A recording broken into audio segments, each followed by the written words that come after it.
इसी में आगे हम पढ़ेंगे।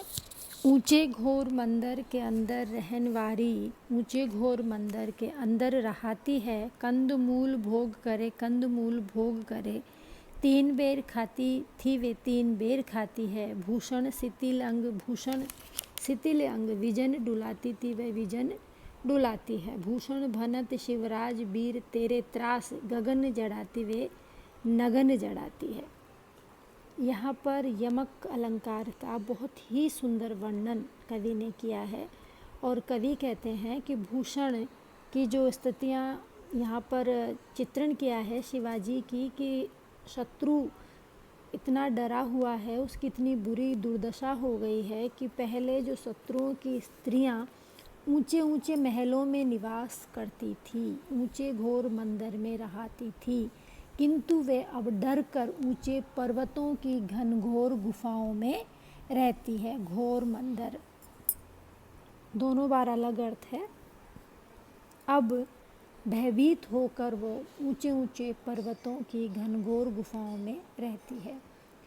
जो स्त्रियां पहले मीठे और मधुर भोजन खाती थी, वे अब जंगलों में भटकती हुई कंदमूल भोग करे, कंदमूल भोग करे।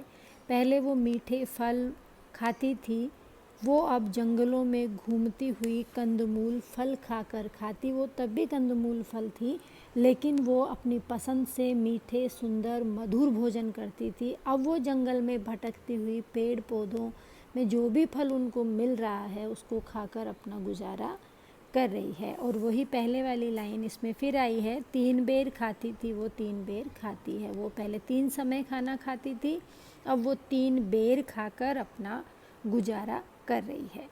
पहले भूषण शिथिल अंग, भूषण शिथिल अंग, पहले आभूषणों के बोझ से उन जकड़े हुए रहती थी, लदे हुए रहते थे उनके अंगों पर आभूषण, तो उससे वो शिथिल रहती थी, थकान होती थी, भारी आभूषण रहते थे।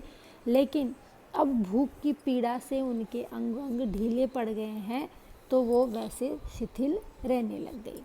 जो स्त्रियां पहले राजमहलों में रहती थी, दूसरे उनके पंखे डुलाते थे, आज वो वही स्त्रियां अब निर्जन जंगल में विजन डुलाती है। वो खुद ही उधर उधर जा रही है। जो शत्रु रमणियाँ पहले हीरे मोतियों के आभूषण से सजी धजी रहती थी, वे अब राजमहलों से पलायन करके जंगलों में नंगे शरीर इधर से उधर वो ठिठुरती रहती है। नगन जड़ाती थी वे नगन जड़ाती है। पहले वो नगीने जवाहरात हीरे अपने आभूषणों में जड़ाती थी, और अब वो नग्न रहकर ही जंगल में इधर उधर घूम रही है। अतिशोक्तिपूर्ण वर्णन है यहाँ पर, पराक्रम का अतिशय वर्णन यहाँ किया गया है। और शत्रु जो पक्ष है उसका चित्रण, जो भय का चित्रण है, वो भी कवि ने सुंदर किया है।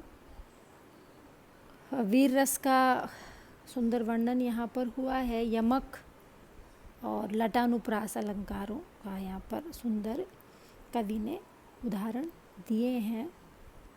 तो इस तरह से शिवाजी की वीरता का चित्रण कवि ने यहाँ पर किया है। बाकी हम पढ़ेंगे कल।